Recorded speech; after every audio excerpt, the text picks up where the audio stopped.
Hey, what's going on, YouTube? What's up to all my savages out there? Much love, much respect.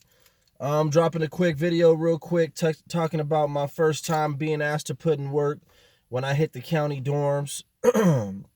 At the time, it was in West Valley. At the time, it was 8 module.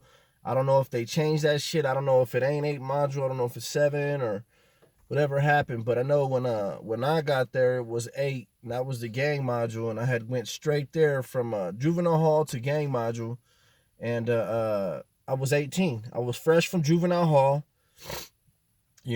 Skinny as hell, probably like weighed 150. I was a kid, a youngster.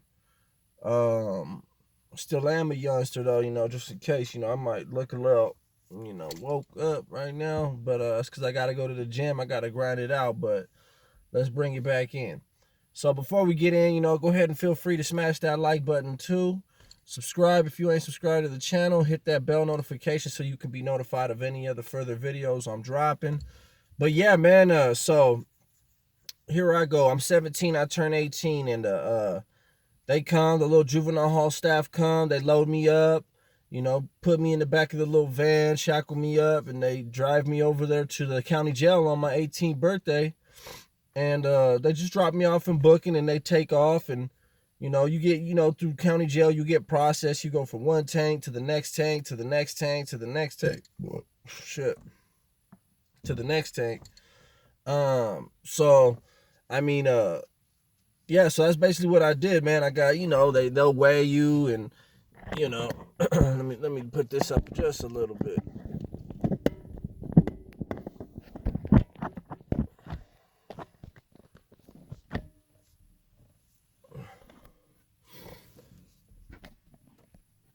Yeah, so they'll you get weighed, you take your mug shots, you pretty much do whatever you got to do in order to get booked and get over to where you need to go. So after getting processed and whatever, I guess they thought it was a good idea to throw me in pretty much the knucklehead dorm, pretty much where everybody's getting into trouble, people are starting shit. It wasn't, obviously high power was like 5. This is in West Valley, so anyone who's been in West Valley knows high power was like in 5 and 6. That was the big homies. Um, you know, More or less the heavy hitters were even kind of kept in cells. So the dorms, which was 2 tiers of dorms, was basically more or less first termers, people who were just gangsters, little, most likely to just fight and get down all the time, as opposed to experienced seasoned veterans who would probably put holes in you or try to crack you over the head with some soap and a sock or whatever. So not knowing though, I mean that's what their assumption was. So not knowing, it went down in the dorm. So here I go. I hit the dorm, man. They closed the door. It's like a walk, it's like a circle walk with like individual dorms on each side with like some kind of plexiglass for the front wall. So the cops could basically see all the way in your dorm, and you could see all the way out your dorm, even to other dorms at all times. So I get there, and they're all screaming at me, "Hey, you a homie? You a wood? You a brother? You a other?" And so I'm like, "Man, I'm a homie, whoop de whoop." So a homie comes running down and shit. And part of the process that we had, at least in this spot, was a homie would come and grab your mattress, start helping make your bed for you, while another homie takes you, walks you around, and basically gives you the rundown on the toilets, the showers, the pissers, which ones we piss in, which ones we shit in, the showers, the things we don't do, the things we do. After that, you get the regulars, which is the rules, and it's just for the house. You read the rules of not to violate. There goes our phones. This is the blacks' phones. We share these phones with the white boys. They share the phones with, I think, the others or whoever. But because we had majority of the phones, they had like 2, we had 4. And then anyway, so after all that was all said and done, everything, you meet all the homies, whatever. You make your bed's already made. You sitting down, you chilling, you kicking it. So I'm chilling, right? I'm posted it, I'm just a kid. I feel still like I'm 17, you know what I mean? I'm not really feeling that much grown. It's not like I gained weight and did 1,000 burpees and, was a soldier overnight, but I was a soldier in the heart. So I was like, all right, you know what, whatever. So I told the homie, look, I'm here and I'm down, but I'm not really trying to like I'm fighting a case that has like, because everyone's asking me what I was in for and what I was looking at. So I told him, look, man, I'm fighting a case that basically I'm facing life, and I don't want to mess that up, and I don't want to catch extra time. I'm down to put in work, but I just don't want to like poke nobody right now during this case. And he's like, oh, nah, man, don't trip. You know, it's not even like that. Whoop, whoop, whoop. So the very next day, I'm like, cool. So the very next day goes by, everything's cool. I'm chilling, I'm drawing. That's my specialty, right? Art. That's what I've always done, is draw. And homie comes up. Oh, I see two homies get down. One of the homie jumps off one homie from South Central gets down with the homie from Inland Empire. The homie from South Central, I guess they were clowning, and he kind of said something about his lady or whatever. So homie from IE jumps down, and he starts bombing on him. They start getting down right there, and all the homies let it go down. But anybody who knows, like, if you're a homie or if you ever been a homie, you know, like, that fighting each other shit is a no-go. We don't allow that shit, or the homies didn't allow that shit. So basically after that, I'm like, damn, okay, cool, they got down. But I'm like, something's gonna happen. So not even like 10-15 minutes after that, the rep, the shot caller for the tank at the time, comes over to me, and he's like, hey G, he's like, man, he's like, would you be down to fucking give the homies a check y'all and shit? And I'm like, a check y'all? What? I'm like, homie, we got a whole dorm full of homies. Like, oh, okay, so it's you coming to me because I'm the new guy, right? So I'm like, say no more. I says, yeah, I got you, most definitely. I'll take care of it and shit. He's like, well, it's not gonna just be you. He says it's gonna be you and another homie. I said, okay, cool. So I go to the homie that's gonna do it with me, and I'm like, so how we gonna do this, fool? And he's like, I was like, you want me to just get in there first and just start maxing this fool out, then you just jump in? And he's like, nah, fool. He's like, we gotta let them choose, right? I was like, let them choose? What you mean let them choose? He's like, yeah. He's like, they could either have a 3-on-1 and they could fight back, or they could have a 2-on-1 and they gotta put their arms behind their back and just take hella body shots. Me personally, I got into a little bit of trouble every now and then. The one thing I never did, I could never understand how you could sit there and choose a 2-on-1 with your hands behind your back. I couldn't relate to that shit at all.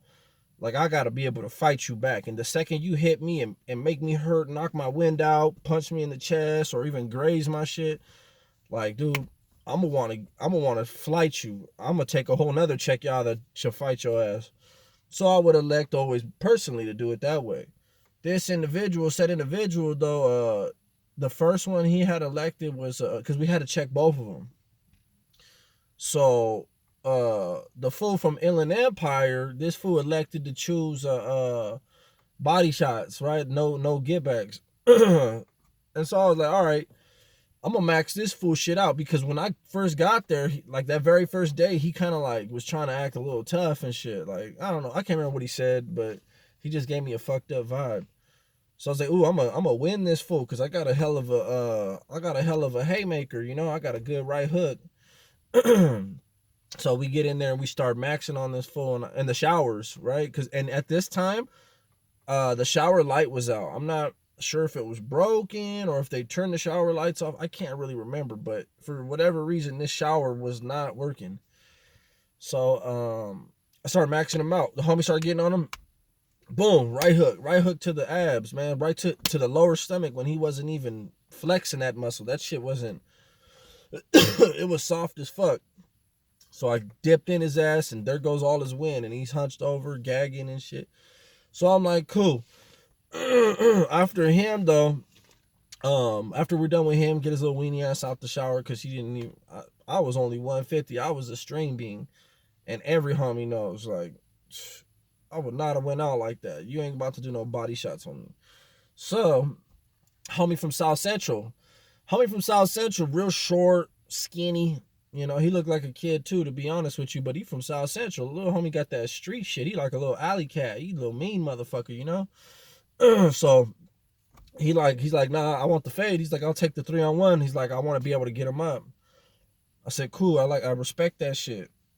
So I told the homie, hey dog, I'm gonna go and I'm gonna get in this one's crazy right here. I'm like, I told the homie, look, I'm gonna get in them first, cause the homies were kind of like, they were older than me. We had one homie that was like 20 some, you know, little bit older and shit. And I was the kid, but I could see that they were apprehensive of like doing anything. They were apprehensive of like actually putting in work, in any kind of capacity, even if it was just to get down, you know, just to catch a fade, let alone jump somebody. They were still kind of hesitant. And I used to see this all the time, and I couldn't respect this kind of shit amongst the ranks. So I'm like, hey, I'll get on them first then. And one of the older ones was like, no, no. I guess he kind of probably felt like his pride had been wounded by that shit or something, by seeing a youngster so small. But the dude from South Central wasn't the biggest motherfucker either, but you could just tell he was a little bit, you know, scrappy, if you will. So the other dude's like, nah, I got this. I'm gonna jump in first and y'all fools follow suit. So this fool runs in there, right? Mind you, the light's off in the shower. And there's two brick walls, but that's where you put your clothes at. That's where you put your clothes at. So big homie, you know, at the time, big older homie runs in there and he tries to like, you know, he tries to dance a little bit like as if he's got moves. Man, I want to say he threw maybe one hit. He threw maybe one hit at that fool and got laid out cold. And when he went down, this fool went down and hit that wall. He hit, and this shit went like, so I wanted to stop, right? Because I was like, in my head, I was like, we all homies. We're a part of the same army. This fool got knocked out and hit that shower wall where you put your clothes on. It's just a bunch of tile on this wall. And he didn't move. Like he get boom, hit his neck, and he didn't even move after that. He was just laying there in a dirty ass shower where people piss and, you know, jack off or whatever they do in the shower. So as soon as I went to go like look towards him, the homie that we was checking tried to move in on me. So I couldn't swing because he had already came down with a couple punches. So I lifted his ass up and I dipped him. Boom, on his head. And then me and the other homie went and started stomping his ass out. And the other homie, I could hear him. He's like, hey, no, let him up, let him up, let him up. Man, we wasn't having that. We was just stomping him, kicking him in the face, punching his ass out. Just kept kicking him. The homie's like, hey, dog, you know, you fools are gonna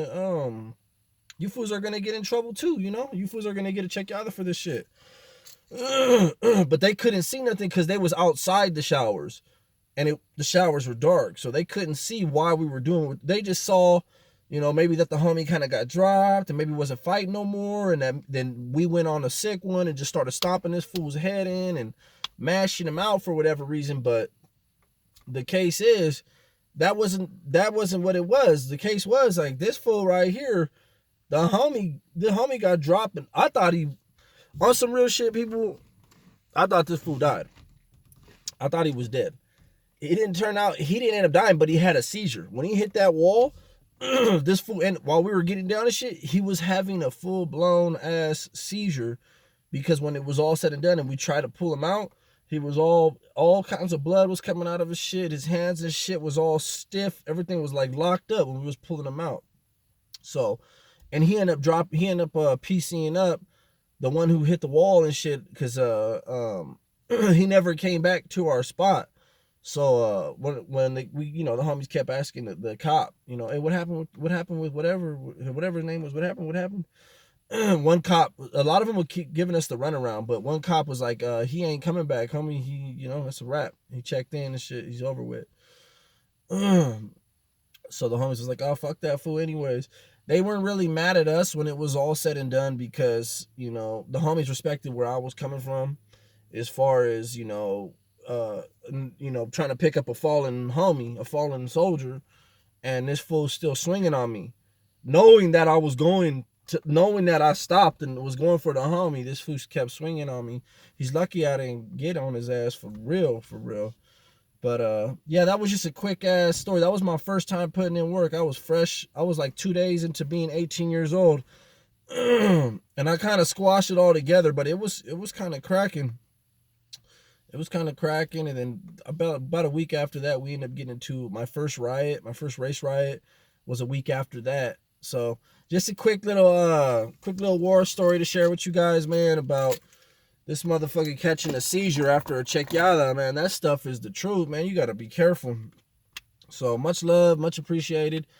You know, I send my love to the Savage family always, forever. You know, thank you for rocking with me. We had almost what 17 or 18,000 subscribers.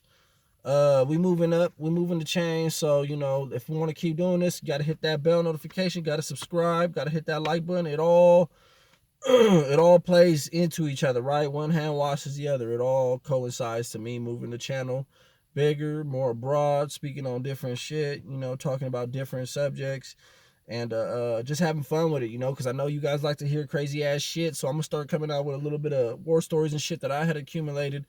This by far wasn't the craziest one at all, not even close, but it was cool because it was my first one. This was the one that like made me put my game face on, right? Like that's when I was like, okay, welcome to the county, I guess, right? Welcome to the big dogs. This is how it's gonna be for me, you know. My second day into the dorm, this is how life is gonna be. I'm gonna be asked and required to put in work. I'm gonna have to do it with a smile, and I'm gonna have to do it so good that everyone around me heard it. Everyone around me knows how good I caught this fade, how sick with it, how quick I dropped this dude, or you know what I mean, like that's the kind of mentality that I started shifting into. So this is kind of a pivotal story for all of y'all because you guys can see kind of like where I took a turn for that negative spin and just started glorifying hurting people, you know, glorifying being that baddest one to lay people down and cause the most significant damage to individuals. So stay tuned, much more on the come up. Smash that like button once again, subscribe. You know, it's a family over here on the Savage side, and it's always much love. It's Savage with the 3 at the end for mind, body, and soul. There's any way in every day, in every possible shape or form, you can be a savage. It's in you, you know. Everybody can find a savage within them. A savage don't mean, oh, you a savage, so you hard or you gangster. Nah, you know what? To them single moms out there, to them single dads out there that raise their whole family and hustle every day on the 9 to 5, you know, working overtime, double shifts, whatever. That's some savage ass shit, right? So in any way, shape, or form, you could be a savage. You got to do what you do with the utmost passion. You got to be so strong-willed about what you do and for who you do it for that ain't no one gonna tell you nothing to shake what you doing. That's savage right there. So much love. Until next time, you know I gotta chunk up them doses to you.